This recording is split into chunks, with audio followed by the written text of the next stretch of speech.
ಹಣ್ಣಿನ ಮರವನ್ನು ಭೂಮಿಯ ಮೇಲೆ ಮೊಳೆಯಿಳಿಸಿ ಎಂದು ಹೇಳಿದನು. ಅದು ಹಾಗೇ ಆಯಿತು. ಹುಲ್ಲು, ಬೀಜ ಕೊಡುವ ಫಲ,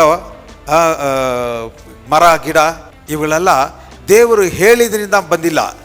ಅವ್ರು ಏನಂತ ಹೇಳಿದ್ರು, ಅದನ್ನ ಭೂಮಿ ಕೊಡಬೇಕು, ಭೂಮಿ ಉಂಟು ಮಾಡಬೇಕು, ಭೂಮಿ ತರಬೇಕು. ದೇವರಲ್ಲಿರುವ ಎಲ್ಲ ಮಹಿಮೆಯು ಎಲ್ಲಿದೆ ಅಂತೆ? ಭೂಮಿಯಲ್ಲಿದೆ. ದೇವರ ಮಹಿಮೆಯಿಂದ ಭೂಮಿನ ತುಂಬಿಸ್ಬಿಟ್ಟು ಈಗ ಭೂಮಿಯಿಂದ ಎಲ್ಲವನ್ನು ಕರೀತಾ ಇದ್ದಾರೆ, ಎಲ್ಲವನ್ನು ತೆಗಿತಾ ಇದ್ದಾರೆ, ಎಲ್ಲವನ್ನು ಉಂಟು ಮಾಡುವ ಹಾಗೆ ಮಾಡ್ತಾ ಇದ್ದಾರೆ.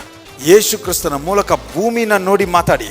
ಭೂಮಿನೇ ಅಂತ ಹೇಳುವಾಗ ಆ ಭೂಮಿ ಒಳಗಡೆಯಿಂದ ಹೊರಗಡೆ ಬರೋದು. ಆ ಭೂಮಿ ಯಾವುದನ್ನು ರೆಪ್ರೆಸೆಂಟ್ ಮಾಡುತ್ತಂದ್ರೆ ನಿಮ್ಮ ದೇಹವನ್ನು ರೆಪ್ರೆಸೆಂಟ್ ಮಾಡ್ತಾ ಇದೆ.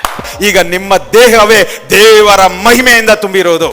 ದೇವರು ಹೇಗಿದ್ದಾರೋ ಅವ್ರು ಉಂಟು ಮಾಡಿರುವ ಸೃಷ್ಟಿ ಎಲ್ಲ ಅವರ ಹಾಗೆ, ಅವರ ಸ್ವರೂಪದಲ್ಲಿ, ಅವರ ಹೋಲಿಕೆಯಲ್ಲಿ, ಅವರ ಡಿಸೈನಲ್ಲಿ ಅವ್ರು ಹೆಂಗೆ ಆಪರೇಟ್ ಮಾಡ್ತಾರೋ ಆ ರೀತಿನೇ ಎಲ್ಲವನ್ನು ಉಂಟು ಮಾಡಿರೋದು.